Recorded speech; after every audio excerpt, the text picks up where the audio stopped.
He was a millionaire. She had been cleaning his house for 2 years. When he followed her after work, he discovered a secret that changed everyone's life. Before we start this thrilling story, comment below to let us know which city you're watching from and leave a like to keep us company. Roberto Mendez was standing on the balcony of his second-floor office in his mansion when he saw her appear, punctual as a clock. It was exactly 7:15 in the morning, not a minute before or after. Marina had been working in his house for 2 years and had never been late. For any boss, that would be a source of satisfaction, but for Roberto, it was not. That precise punctuality always caused him a strange unease, as if she were hiding something. From above, he watched her usual routine. Marina Silva crossed the garden with a firm step, her black bag held tightly against her body, her eyes fixed on the ground. She wore the same thing every day, dark jeans, a simple cotton blouse, and white sneakers that had seen better days. And yet, what was most striking was not her clothes, but her demeanor. She walked like someone defeated by life. Her posture was straight, almost proud, as if she held an invisible purpose that kept her on her feet. Roberto, at 45 and with a real estate empire behind him, had dealt with people from all social levels. He knew how to distinguish those who were truly downtrodden from those who were just going through a rough patch. And Marina didn't fit into either group. He went down the stairs and into the kitchen. She was already there, preparing breakfast. She greeted him with a good morning, polite, neutral, without a shred of warmth. He replied the same way, pretending to read while watching her out of the corner of his eye. Her way of working was eerily perfect. No wasted movements, nothing half done, no repeated instructions. In 2 years, he couldn't recall a single mistake from her. It was as if she had decided to put all her energy into being impeccable.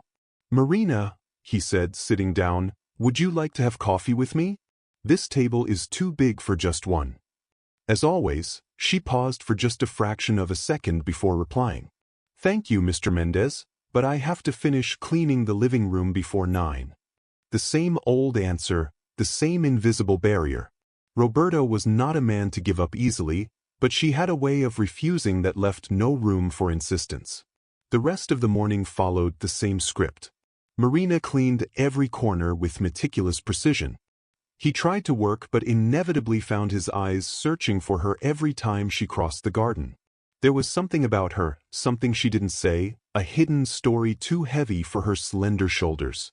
After 11 o'clock, Roberto was on the phone solving a problem with a construction company when he heard a noise in the living room. He excused himself and went to look. Marina was kneeling, putting some fallen books back in place. It didn't seem serious, but she moved with an unusual slowness, as if every gesture required a calculated effort. "Is everything all right?" he asked. She looked up and for the first time he noticed deep, dark circles under her eyes, as if she hadn't slept well in a long time. It wasn't just simple tiredness, it was something more, something eating away at her from the inside. "Yes, sir, I just tripped," she replied in a voice weaker than usual. As she stood up, she leaned her hand on the edge of the table, as if seeking stability before straightening up completely. It was a subtle, almost invisible gesture, but Roberto saw it and started to pay closer attention. At lunchtime, she barely ate anything. A couple of forkfuls of rice, a small piece of chicken, and then she just pushed the food around on her plate. When he offered to have the leftovers taken away, she refused with her usual quickness. "I have food at home. Thank you." Another kind lie. Roberto was beginning to realize that Marina collected these little falsehoods like a shield that kept her away from the world. But what changed everything happened in the afternoon. While preparing coffee in the kitchen, believing he wasn't watching, Marina opened her black bag and took out a small bottle of pills. Roberto couldn't read the name, but he recognized the label, an expensive pharmacy specializing in imported medicines and specific treatments. She took 2 pills quickly and put the bottle away as if nothing had happened. And then Roberto understood that the story that had intrigued him so much was not only real but was much closer to being revealed than he had imagined. When Roberto entered the kitchen a few minutes later, she was as she always was, serene, busy, as if nothing had happened. "Marina, are you okay?" he asked, approaching her. "If you want, I can call a doctor." It's not necessary, Mr. Mendez. It's just a small headache. A headache that required expensive medicine. Roberto didn't buy the excuse, but he decided not to press the issue. At least not for now. For the rest of the afternoon, Roberto watched her more than usual. Marina worked with the same dedication as always, but he began to notice things that had previously gone unnoticed. Small strategic pauses, always when she thought no one was looking, a few seconds leaning on the broom, a deep breath before climbing the stairs, a moment sitting on the edge of a bed before continuing to tidy up. At 5 o'clock sharp, Marina put the cleaning products back in the hallway closet and went to get her bag. Like every day, she stopped by his office to say goodbye. I'm finished for today, Mr. Mendez. See you tomorrow. Marina, wait a moment, he said, getting up from the table. I want to talk to you. She tensed instantly. Did I do something wrong? No, on the contrary. You've been working here for 2 years and we've never talked seriously about your salary. I want to offer you a significant raise. Marina looked at him, blinking several times, visibly disconcerted. 50% more than you earn now. And I want to formalize everything. A contract, health insurance, what you deserve. Roberto expected to see joy or at least relief, but what he saw was fear. Marina went pale and started to shake her head. I can't accept it, Mr. Mendez. I don't deserve it. The work I do is already well paid. It was an absurd answer, and Roberto knew it. Marina, you're the best employee I've ever had. You deserve much more than I'm offering. I can't accept, she repeated, this time more firmly, but thank you for your consideration. She left quickly, almost fleeing.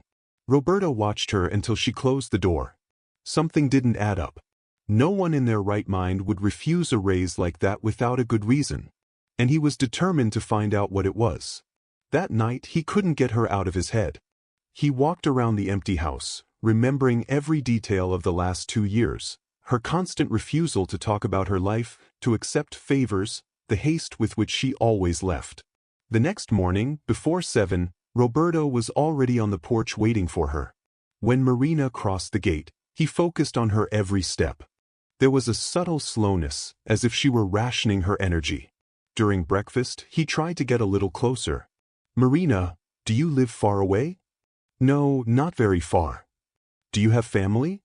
She hesitated before answering. I have a daughter. It was the first time in 2 years she had given him a real personal detail. Roberto felt it was a small victory, but he also sensed the pain in her voice. How old is she? 8. She must be at a beautiful age. Children that age are always full of energy. Marina didn't answer. She simply collected the dishes and went into the kitchen. But Roberto caught a glimpse of her eyes welling up before she turned away. The day passed with him observing her more than ever, and it was around 2 in the afternoon, while Marina was vacuuming the living room, that something happened that changed everything. Suddenly she stopped, leaned her back against the wall, and closed her eyes. Roberto initially thought Marina was just tired, but then he saw her legs begin to tremble as if they couldn't hold her up for another second. She tried to take another step and then her body collapsed. The vacuum cleaner hit the floor with a dull thud and Marina lay there, motionless. He ran to her. Her skin was as pale as paper. She was breathing in short gasps and her pulse was racing. He lifted her carefully, carried her to the sofa, and immediately dialed 112. No, Marina murmured, opening her eyes a few minutes later, still confused. Don't call a doctor. Marina, you fainted. You need to see a professional. I said no. Please. Her voice, almost a cry, held both a plea and fear. I'm fine, but she wasn't. And Roberto knew it. In her eyes, there was something he had never seen before, pure desperation. Tell me, when was the last time you had a decent meal? He asked. I've eaten, she replied, but the lie was obvious. And when did you sleep through the night? Silence. Not a word. Marina, what's going on? Why are you killing yourself with work? Why do you refuse help? What are you so afraid of when it comes to doctors? Then she broke. They weren't discreet tears, but deep sobs, the kind that seemed to carry years of accumulated pain. Roberto sat down beside her, and for the first time in 2 years, She didn't pull away.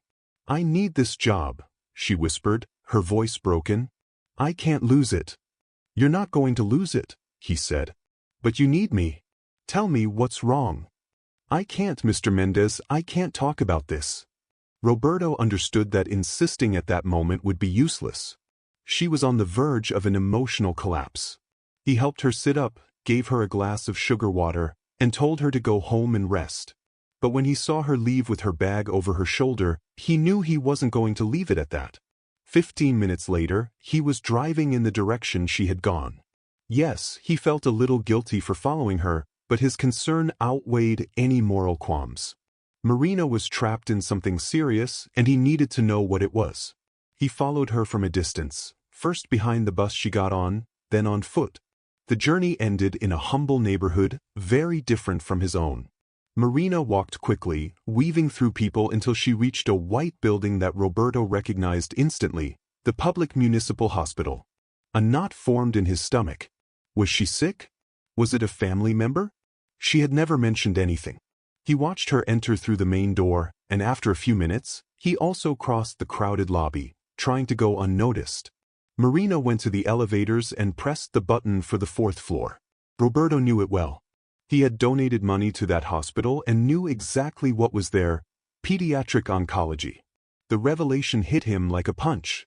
Marina had an 8-year-old daughter, and she was admitted to the children's cancer ward. Suddenly, everything clicked. Her extreme exhaustion, her fear of losing her job, her rejection of doctors, even her refusal to accept a raise. Marina wasn't just working to live. She was fighting a race against time to save the only thing that truly mattered to her. He went up to the 4th floor. The hallway smelled of disinfectant and something else: sadness condensed in the air. Families sat on benches, some crying, others with a lost look, as if they had run out of tears. And then he saw her. Marina was sitting in a blue plastic chair next to a half-open door. She was smiling. Not the polite smile she showed at his house, but a real, warm smile full of love. "Mommy brought the book you asked for," she said in a soft, different voice, full of tenderness. "Do you want me to read it to you?"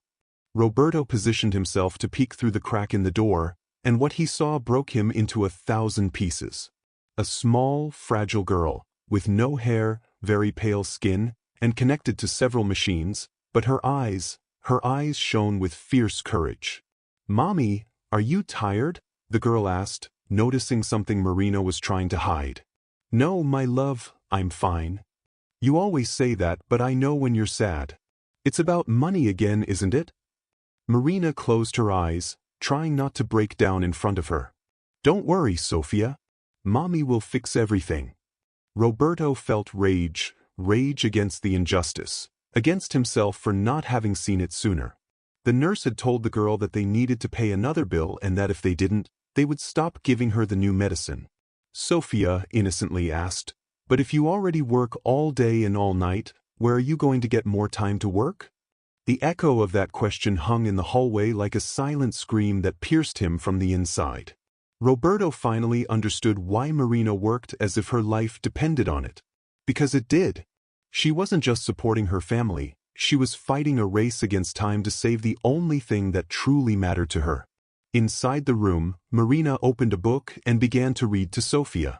Her voice was soft, almost melodic, but her hands were trembling slightly. Roberto, not wanting to interrupt, withdrew and went to the nurse's station. He needed to know more before deciding what to do. "Excuse me," he said to a middle-aged nurse who seemed less busy. "Can you give me some information about a patient, Sofía Silva?" The woman looked at him cautiously. "Are you a relative of the girl?" Roberto hesitated. This was pushing the boundaries, but his urgency was stronger than the rules. "I'm her mother's boss. Marina has been working for me for 2 years, and I just found out about the situation. I want to help, but I need to understand what's happening." The nurse's expression softened. "So you're Marina's boss. She sometimes talks about you. She says you're a good person." That comment stung his heart. If Marina thought he was a good person, it was because she didn't know he had never bothered to ask about her life. The nurse looked both ways before lowering her voice. "The girl has acute lymphoblastic leukemia. It's a cancer that, if detected in time, responds well to treatment, but hers was already advanced when she arrived. With the right therapy, there's an 80% chance of a cure, but it's a long and expensive treatment. 2 years of intense chemotherapy, imported medications, constant tests. Roberto felt a relative sense of relief. 80% was much better than he had feared. And how much does it cost? The woman sighed. For a family like hers, it's impossible. Marina has already spent all her savings, sold what little she had, and works day and night to pay what she can, but it's not enough. If she can't pay, we continue with the basic public system treatment, but it's not sufficient. Sofía needs medications that can only be obtained by paying.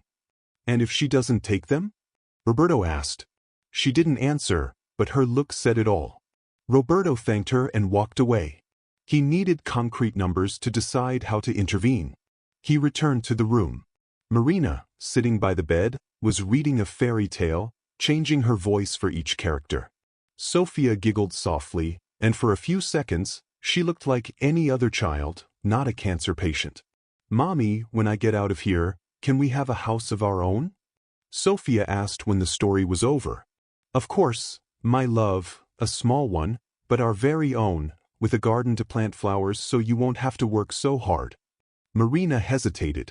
I'll work as hard as it takes to take care of you, but I also want to see you happy. You never laugh, Mommy. Tears streamed down Marina's face. I'm happy when I'm with you, princess. I don't need anything else. At 6 o'clock, Marina stood up, kissed her daughter's forehead, and promised to come back early the next day. Are you going to sleep at home? Sofía asked hopefully. Yes, she lied. Roberto knew. He had seen her talking to other mothers in the hallway, many with makeshift blankets and pillows. He understood that some slept there so they wouldn't be far from their children. He followed her without being noticed. She went to the elevator and instead of going down to the ground floor, she pressed the button for the basement. Roberto waited for the next one and followed her. The basement was sadder than any other part of the hospital. There were the laundry, the storage rooms, and hidden in a corner, an improvised sleeping area. Old mattresses, frayed blankets, misshapen pillows. Marina knelt in a corner, spreading a thin blanket over a worn mattress. Beside her, a plastic bag with some clothes and a package of cookies. Roberto understood that this was all she had. He watched her as she took out a notebook and began to write down numbers. What she had to pay the next day, what was still pending, what she could earn with extra hours. When she went to put the notebook away, he saw something that made his heart sink. In the bag, next to the expensive medicines, there was a gold bracelet and a ring, likely the last pieces of jewelry she owned. Marina took the bracelet delicately, held it for a moment in her hands, caressing the metal like someone holding a sacred memory, and put it back in the bag. In that instant, Roberto understood everything. Marina was about to part with the last thing of sentimental value she had left to pay for her daughter's treatment. There was no room for doubts or fears between Sofía and the possibility of interrupting the therapy. Roberto left the hospital in silence, his head spinning. He sat in his car and stayed there for several minutes, trying to process what he had witnessed. Marina Silva was not just a domestic employee going through a rough patch. She was a mother who was sacrificing everything to try to save her daughter's life. For 2 years, he had seen her work tirelessly, as if carrying the weight of the world on her shoulders. And he had never wondered why. Now he understood. She rushed to the hospital every afternoon after work. She slept in a basement to not be separated from her daughter. She had sold everything she owned and was wearing herself out to pay for medications whose cost far exceeded what she could earn in a lifetime. He drove back home in complete silence, but his mind wouldn't stop. He knew he could solve Marina's financial problem in a matter of minutes. What was an impossible mountain for her was nothing more than a number he would barely notice in his accounts. However, he also knew he couldn't just show up the next day with an envelope full of money. Marina had her pride, and that pride was perhaps the only thing keeping her on her feet. That night, he couldn't eat or sleep. He walked around the empty mansion, remembering Sofía's soft laugh as her mother read stories and the image of Marina, with her notebook of impossible accounts, sleeping on a worn-out mattress in a hospital basement. For the first time in his life, Roberto felt both extremely rich and profoundly poor, rich in money, but empty of purpose. He had spent years accumulating properties and closing deals without asking himself why. While he was concerned about the ups and downs of the real estate market, Marina was fighting a daily battle for her daughter's life. The next morning he waited for her. It was then that he noticed something that had previously escaped his notice. In addition to her bag, she was carrying a bag full of new cleaning products.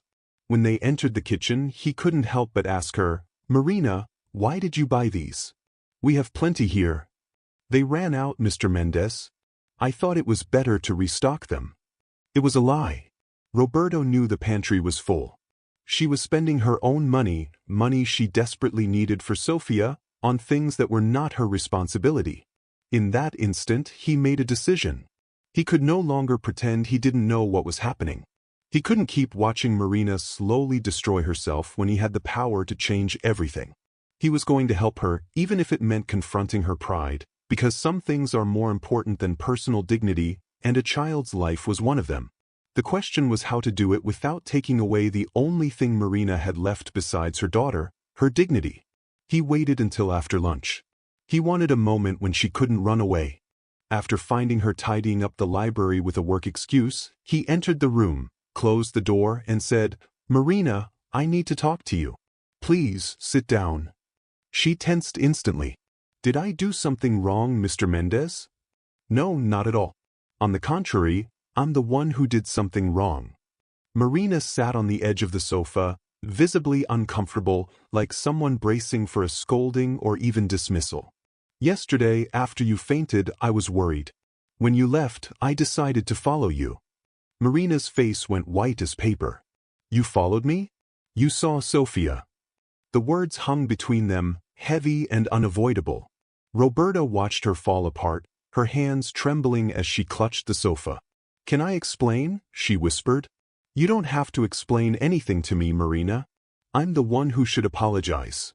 For 2 years, Marina had worked in that house, carrying the most unbearable weight a mother can bear, and Roberto had never asked. He hadn't even stopped to consider if she was okay. When he said this, Marina burst into tears.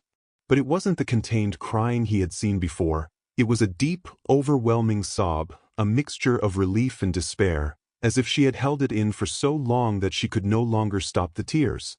"Mr. Mendez, please, don't fire me," she pleaded between sobs. "I know I should have told you about Sofía, but I was afraid you'd think I couldn't work well, that I'd be absent too much." Her voice cracked, and she held her breath for a few seconds, trying to compose herself. Roberto got up without saying a word, went to the kitchen, and returned with a glass of water. When he came back, Marina had her face buried in her hands, crying as if the world was crumbling. "Drink this and listen carefully," he said, sitting beside her. "You will never lose this job. No matter what happens with Sofía, no matter how many days you have to miss, it doesn't matter. Your position is secure." She looked up, her eyes red and swollen. "But I lied to you every day for 2 years. You didn't lie to me, Marina. You protected your family. There's a big difference." Roberto took a deep breath. "Now, tell me everything. From the beginning. When did Sofía start getting sick? How did you find out? How long has she been in treatment?" Marina wiped her tears with the back of her hand and began to speak, her voice broken. The story came out in gasps, mixing pauses to swallow her sobs with quick sentences, as if reliving every moment by telling it. Sofía had started to decline 2.5 years ago. At first, it was just tiredness and fever, which Marina attributed to simple colds. But when unexplained bruises appeared and she started losing weight, she took her to the doctor. The diagnosis was a direct hit. Acute lymphoblastic leukemia, already at an advanced stage. She needed immediate chemotherapy, expensive medication, and constant hospitalizations. The doctor was clear. With the proper treatment, there was a good chance of a cure. Without it, Sofía wouldn't make it to the end of the year. At the time, Marina worked in a store, earned little, and had no health insurance or savings. When she heard how much the treatment would cost, she knew she would have to earn much more money than she ever had. And that's when she accepted the job at Roberto's house. She knew that domestic workers in wealthy families earned more and thought that if she worked hard, never missed a day, and did everything perfectly, she might be able to earn enough to save her daughter. Roberto felt a knot in his chest. "Marina, why didn't you ever tell me? I could have helped you from the beginning." "Because I was afraid," she replied without hesitation. "Afraid you would pity me, that you'd think I was looking for easy money, afraid you would treat me differently. I wanted to earn the money by working, not by asking for charity. That wouldn't be charity, it would be help. To me, there's no difference." Then he understood. For Marina, accepting help was admitting that she had failed as a mother, that she couldn't take care of her own daughter. It wasn't just pride, it was dignity. "And now? What's the financial situation like?" he asked. "Difficult, very difficult. At first, I paid for the first few months by selling everything I had, furniture, clothes, everything. But the money ran out, and there's still a year of treatment left." "How much do you need per month?" 8,000 reis for medications, tests, and specialists. Roberto did the math instantly, about 96,000 reis a year. For him, it was what he spent on a weekend at a resort. For Marina, it was an impossible wall to climb. "Marina, I will pay for Sofia's treatment." "No." The answer was immediate, harsh. "Why not?" "Because it's not your obligation. Sofia is my daughter, my responsibility. It's up to me to find a way." "And if you don't find a way, what happens to Sofia?" She didn't answer. Tears welled up again, giving the only possible answer. "Listen to me," he insisted. "I have more than enough money to pay for everything without it being a problem for me. For me, it's like buying a car.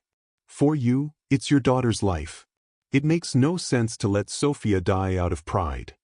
"It's not pride," Marina shouted, standing up. "It's dignity. It's knowing that I can take care of my daughter without depending on anyone."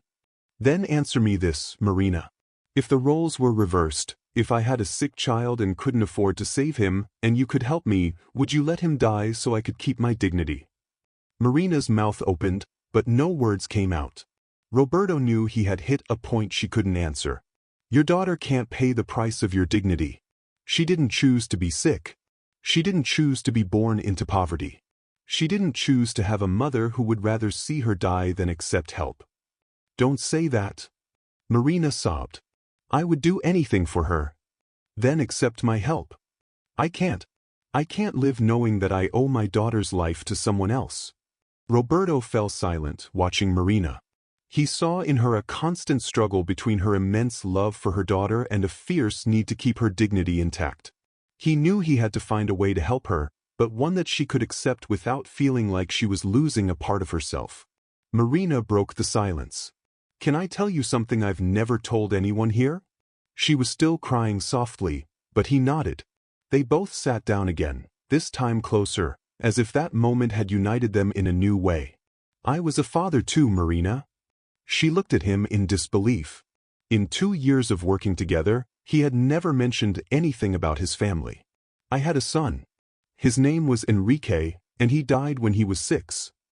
Marina put her hands to her mouth, her eyes wide. He had the same type of leukemia as Sofia. The air between them grew thick, heavy with a pain that suddenly made them accomplices. "The difference," Roberto continued, his voice cracking, "is that I had money for all the treatments that existed. I took him to the best doctors in this country and abroad. I did everything in my power, and still, I couldn't save him. Enrique couldn't win the battle." He paused for a few seconds, swallowing his tears. "Do you know what the irony is? My son died having access to the best treatments in the world, and Sofia could die simply because she doesn't have access to the basics."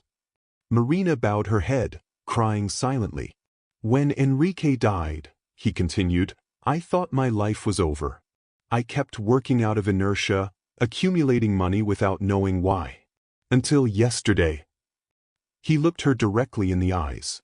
"Yesterday, when I saw Sofia in the hospital and when I saw you fighting alone, I understood that maybe my life still had a purpose. Maybe I can help a child beat the disease that my son couldn't beat." She could barely speak. "Mr. Roberto." "It's not charity, Marina. It's not pity. It's the first time in years that I feel like I can do something that truly matters. Will you let me? Marina was silent for a long time, looking at her own hands. It was clear she was fighting an internal battle. If I accept, she finally said, how will I pay you back? I don't have to pay you back. It's not a loan. Then how can I live knowing that I owe you my daughter's life? Roberto leaned forward. You've been working here for 2 years, giving your best every day. You are honest, dedicated, and reliable. You've never taken a single cent that wasn't yours. You've never carelessly broken anything. You've never been absent without reason. Do you think that's worth nothing? To me, it's worth a lot. Do you think I haven't noticed when you buy cleaning products with your own money if you think they're needed? Or that I haven't realized that you always stay longer when there's something left to do, that you've never asked me for a personal favor? She looked at him, surprised. Marina, in these 2 years, you have been much more than an employee. You have taken care of this house as if it were your own. You have kept me company without me even realizing I was lonely. You have brought life back to a place that was dead. That is worth more than money. And if you don't accept my help, I will be offended, because it will mean you don't consider me a good enough friend to let me be by your side when you need it most.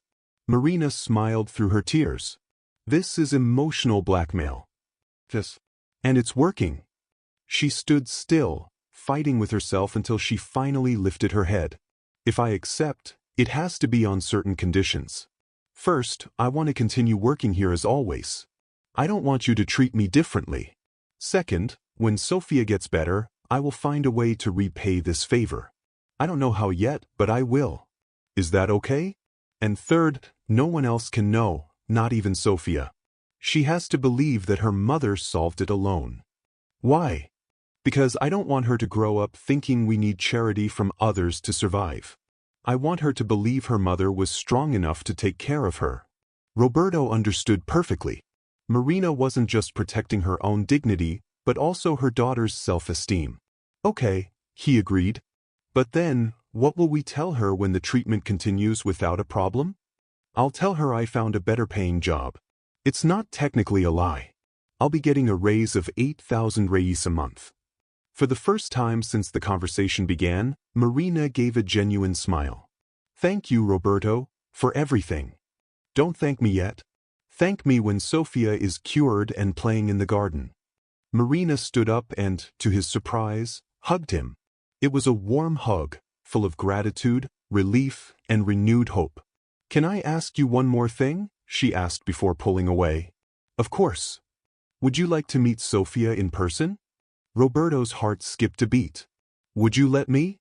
I think she would like to meet my boss, especially if he's as kind as she imagines. Roberto smiled. It would be an honor. And for the first time in many years, Roberto Mendez felt truly rich.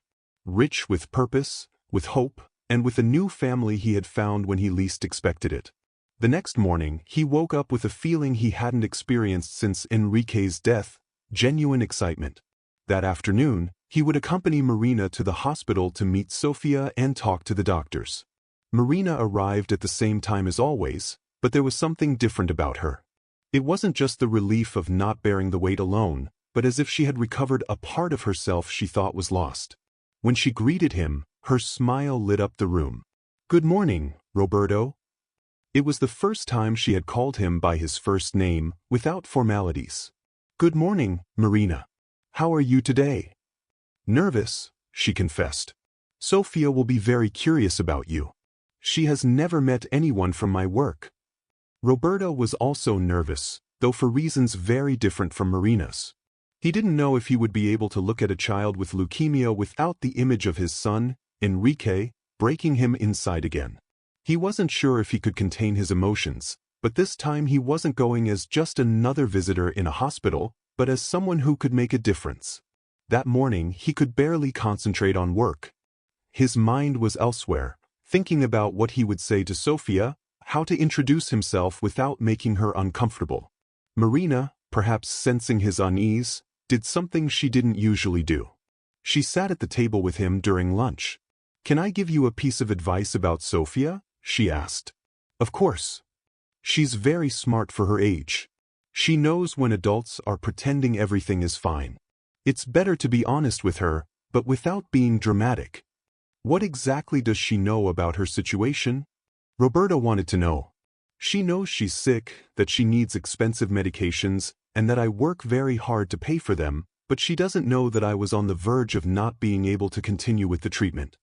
And what will you tell her about me? He asked. That you're my boss, but also my friend, and that you wanted to meet her because you've heard she's special. And that's not a lie. At 3 p.m., they arrived at the hospital together. This time Roberto insisted on driving, and Marina didn't object. During the drive, she told him about Sofía, how much she loved to draw, how brave she was during every medical procedure, and how even when she was sick, she seemed to worry more about her mother than herself. As they entered the room, the smell of disinfectant hit him full force, that dense, silent atmosphere of hospitals. But for the first time in years, he didn't feel it as a place of farewell, but as a place where there was still hope. Sofía, I've brought you a surprise, Marina announced as she opened the door. The girl was awake, with an evident fragility, but her big, bright eyes conveyed curiosity. Upon seeing Roberto, she smiled sweetly. You're the Roberto from Mom's work. And you're the Sofía your mom talks about all the time, he replied, approaching. She says you're the bravest girl she knows. Sofía giggled softly. Mom exaggerates. I sometimes cry when they do tests on me. Crying doesn't mean you're not brave, Sofía. It means you're human. Even brave people cry. The girl looked at him seriously. Have you ever cried, Roberto? The question caught him off guard. Yes, many times. Why? Roberto glanced at Marina, who gave him an encouraging look in return. Because I lost someone very special. My son's name was Enrique. Did he die? Sofía asked bluntly. Yes, from the same disease as you. Sofía nodded with a maturity that was heartbreaking. It must have been very sad. The saddest thing that has ever happened to me. So, you wanted to meet me because I remind you of him? Roberto swallowed. No, Sofía. I wanted to meet you because your mom talks about you with so much love that I was curious to meet this special girl. Mom loves me very much, she said with a smile. She works so hard to take care of me, and you love her very much too, right? Marina, who had been listening in silence, came closer. And now, my love, Mom will be less tired. Roberto gave me a raise. Really? Sofía's eyes widened, and she looked at Roberto. How cool. Mom deserves it. She works very well. I totally agree, he replied. Your mom is the best employee I've ever had. Sofía clapped her hands, excited. Then we can eat tasty things again and maybe have our own house when I get out of here. That made Roberto's heart ache. They were such simple dreams, and yet so far away for them. Sofía, can I ask you something? He said. Sure. When you get better, what would you like to do most? She thought for a moment. Plant flowers. Mom promised me that when I get out of here, we'll have a small garden with daisies. Why daisies? Because they're simple but pretty. Like Mom. Roberto looked at Marina and saw her eyes were filled with tears. The purity of that child was something that simply couldn't be forgotten.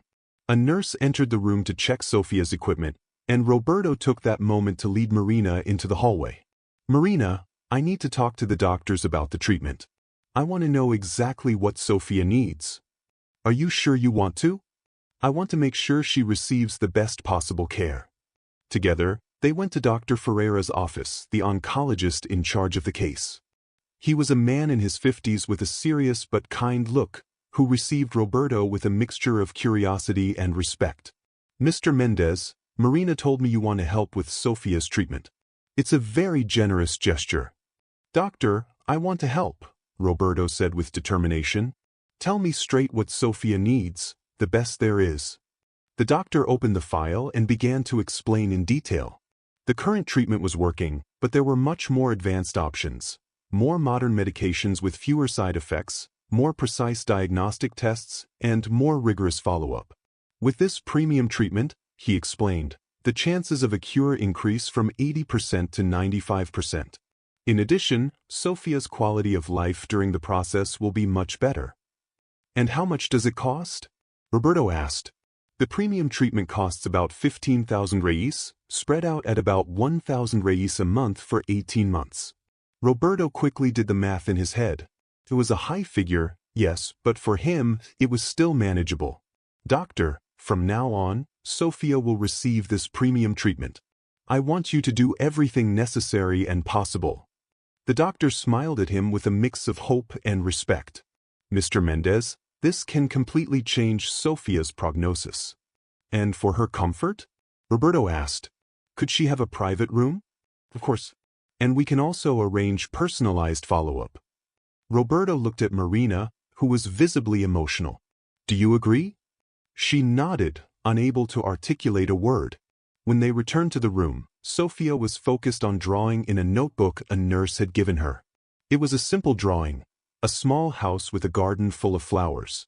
Sofía, can I see your drawing? Roberto asked. Yes, she replied. It's the house that Mom and I will have when I get better. Roberto looked closely. In front of the little house were 3 figures, 2 tall ones and 1 small one. Who are those people? He asked. Sofía and Marina. They exchanged a shy look. Can I draw someone else? You, for example, since you're a family friend. Roberto felt a deep emotion, difficult to describe in words. Of course, Sofía. The girl took the pencil and added a 3rd adult figure in the garden. Done, she said. Now we're a complete family. Marina began to cry silently, and Roberto also felt tears welling up in his eyes. Sofía, can I tell you a secret? Roberto said softly. It's been a long time since I felt so accompanied. I didn't have a family or anyone special in my life. Meeting you and your mom made me feel less alone. Sofía looked at him with that unique sincerity only children have. Do you want to be part of our family, Sofía? Roberto looked at Marina, who returned a smile through her tears, and he knew the answer. I would love to be part of your family, Sofía. Then it's decided, the girl said naturally. You're our special friend, and when I get out of here, you'll come to visit us in our new house. Roberto promised, his heart full of a commitment much deeper than a simple promise. It was the beginning of a new life, a new family, a renewed purpose. As he left the hospital that afternoon, Roberto felt changed. Sofía had accepted him with the same ease with which one breathes, without judgment, without complications, just pure acceptance. A child who saw kindness and gave love unconditionally. Roberto, Marina said in the car. Thank you for making Sofía so happy today. Marina, I'm the one who should thank you, he replied. It's been years since I felt truly useful. Sofía likes you a lot. I think she needed a father figure. Roberto felt his heart ache, a knot in his chest that reminded him of the desire to be a father again. They drove in silence, each lost in their thoughts. Finally, Roberto broke the silence. Marina, can I ask you a personal question? Of course, she replied softly. Sofía's father, where is he? Marina sighed deeply. He left when he found out Sofía was sick. He said he didn't sign up to take care of a disabled child. Instant rage filled Roberto. What kind of man abandons his own sick child? He muttered, hurt. That man should never have been a father. Marina looked at him calmly and said, in the end, it was better that way. Sofía doesn't need a father who doesn't love her unconditionally. She deserves someone who stays no matter what, and now she has that. She has me and she has you.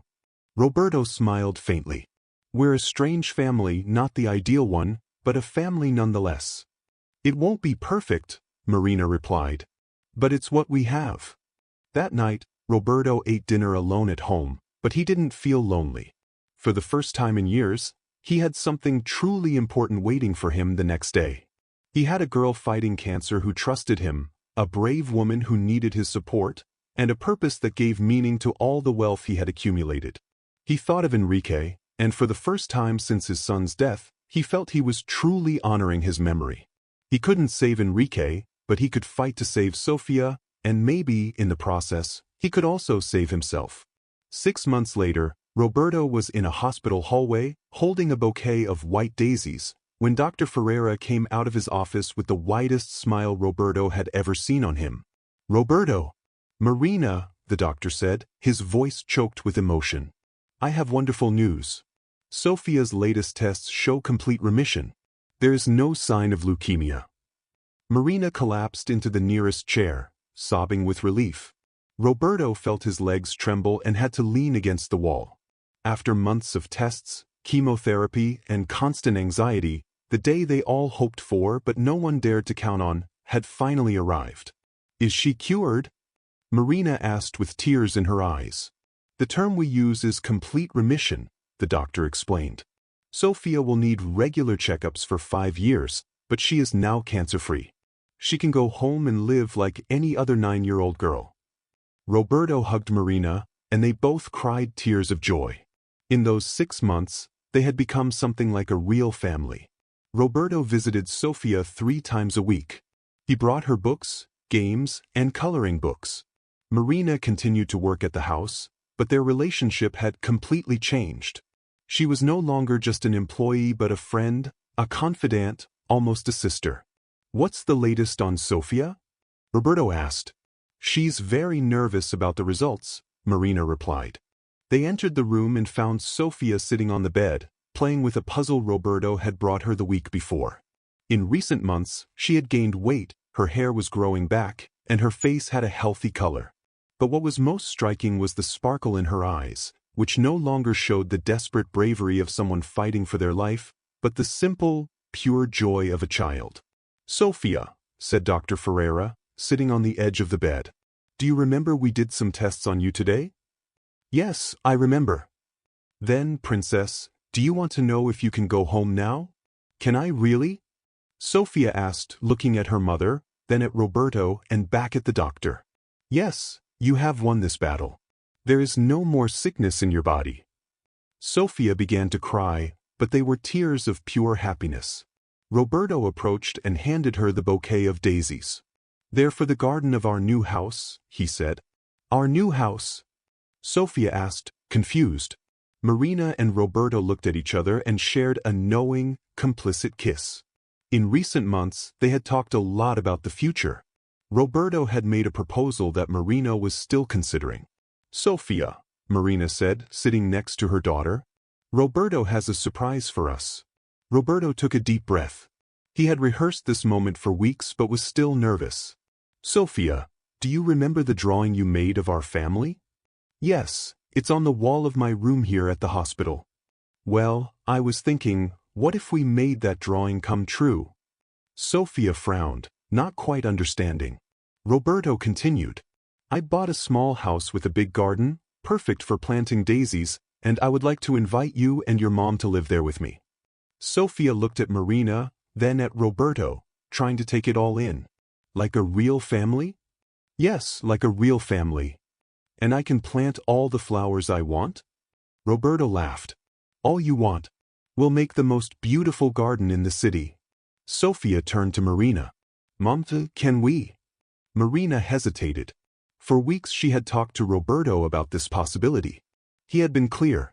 It wasn't just about generosity. In those 6 months, he had discovered that he had fallen in love not only with Sofia but also with Marina. He had found in them the family he never thought he would have again. "Marina," Roberto whispered, "can I tell you something?" She nodded. Roberto knelt beside the bed and took both Marina's and Sofia's hands. "Over these months, you two have become the most important thing in my life. Sofia, you taught me that you can be happy even in the most difficult circumstances. And Marina, you showed me what true courage is." Sofia listened, her eyes wide. "I know it might sound strange, but I love you both." Roberto looked at Sofia and Marina, his heart about to burst with emotion. "I love you as if you have always been a part of my life," he said with a trembling voice. "And I would love to know if you would let me take care of you forever, for the rest of your lives." Sofia gave her mother a look filled with hope. "Mommy, does this mean Roberto will be my dad?" Marina couldn't hold back the tears.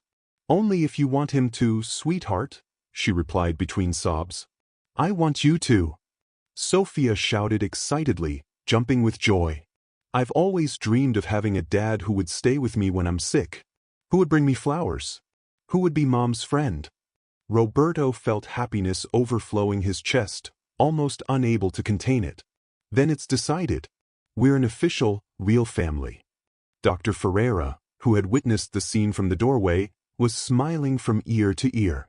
Well, I must say, this is the most emotional hospital discharge I have ever seen.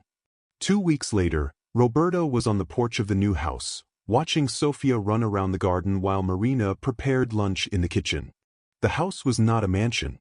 Roberto had deliberately chosen something smaller, cozier, and just right for them. Sofía had adapted to life outside the hospital with a surprising ease.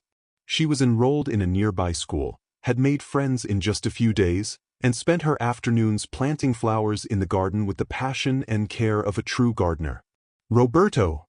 Sofía yelled from the garden. "Come see how the daisies are growing." Roberto went down to the garden and found her kneeling beside a flower bed, proudly pointing at the small green shoots beginning to emerge from the soil. "Look, they're growing," she said, beaming. Roberto looked at her with tenderness. "They're the most beautiful flowers I've ever seen," he told her. And it wasn't because of the flowers themselves, but because of all that they represented: new life, a beginning, hope. Suddenly, Sofía became serious. "Can I ask you something?" "Of course, princess," Roberto replied, paying close attention. "Do you miss Enrique?" The question caught him by surprise. Sofía rarely talked about Enrique, although she knew his story. "I miss him very much, Sofía," he answered with sincerity. "But I'm not sad about it anymore." "Sometimes I am," she said, "but it's not a sadness that hurts. It's more of a beautiful longing for someone we love very much." Roberto felt he understood those words perfectly. "I think Enrique would be happy to know that you have a new family now." Her eyes filled with tears. "Why do you think that?" "Because when you truly love someone, you only want them to be happy. And you're happy now, aren't you?" "Yes, I'm very happy." "Then Enrique is happy too." Roberto hugged Sofía, impressed by the simple wisdom of this girl who had fought against death and chosen life. At that moment, Marina appeared at the kitchen door. "Lunch is ready." During the meal, Roberto took a breath and announced something he had been considering for weeks. "Girls, I have something important to tell you." Marina and Sofía stopped eating and looked at him attentively. "You know I've always had a lot of money, more than I need to live well," he began. Sofía nodded. "Yes, you're rich." "I am too," Roberto added. "And for a long time, I didn't know what to do with all that money, but now I do." He took a deep breath and continued firmly. "I'm going to create a foundation, a place to help families who are going through the same thing as you. Sick children whose parents don't have the resources to pay for treatment." Marina froze, her fork halfway to her mouth. Roberto took a breath and continued. "I want to name the foundation Enrique and Sofía, in memory of my son that I couldn't save and in honor of the daughter that I did." Sofía clapped her hands, excited, and exclaimed, "We're going to help other sick children." "And Marina," Roberto continued, "I would like you to be in charge of the foundation. No one understands what these families are going through better than you." Marina felt tears welling up. "I don't know if I'll be ready for something like that." Roberto looked at her with firmness and affection. "Marina, you have the only experience that truly matters. You have personally lived the fear of losing a child due to lack of resources. You know what those mothers feel." "It would be perfect," Sofía said with conviction. "She's the bravest person I know." Marina looked at Roberto, with a mixture of gratitude and determination in her eyes. "If you think I can do it, I want to try." "I know you can," he replied, smiling. "We'll do it." 3 months later, the Enrique and Sofía Foundation opened its doors. The inauguration was simple but full of emotion. Roberto had bought a building next to the hospital and had equipped it to offer comprehensive support to families with children with cancer. Marina, radiant in a blue dress, coordinated the volunteers and explained the services they offered to the first families. Roberto watched her proudly as she spoke with a mother who had just discovered her son had leukemia. "I know exactly how you feel," Marina told her, squeezing the desperate woman's hand. I went through this too, but you are not alone. We will take care of everything: medical treatment, medication, psychological support. Your son is going to be fine. Sofía, now fully recovered and living a normal childhood, walked through the foundation, handing out drawings to the other hospitalized children. At the end of the day, Roberto found Marina sitting in her office, looking thoughtfully out the window. What did you think of the first day? He asked. It was intense, emotional, even terrifying, she replied with a smile. But perfect. She is happy and I feel whole. Roberto, for the first time, I feel like I'm doing exactly what I should be doing. Roberto approached, took her hand, and knelt beside her chair. He pulled a small box from his pocket and, with a racing heart, asked her, Marina Silva, will you marry me? Marina's eyes widened, looking first at the box and then at Roberto, surprised. Roberto, I know it might seem rushed, but I feel like we've been married in our souls for a long time. You and Sofía are my family, and I want it to be official. He opened the box, and she saw a simple but elegant ring with a small, sparkling stone. It's not very big, he said nervously. I thought you'd like something discreet. Marina couldn't hold back the tears. Roberto, it's perfect. He placed the ring on her finger and kissed her softly, with tenderness and promises of a future together. Sofía! Marina cried out, excited. Come quickly, we have news. Sofía came running, her eyes sparkling. What's happening? Roberto asked Mom to marry him, she said with joy. Sofía jumped for happiness. Yes. Now we'll be a family forever.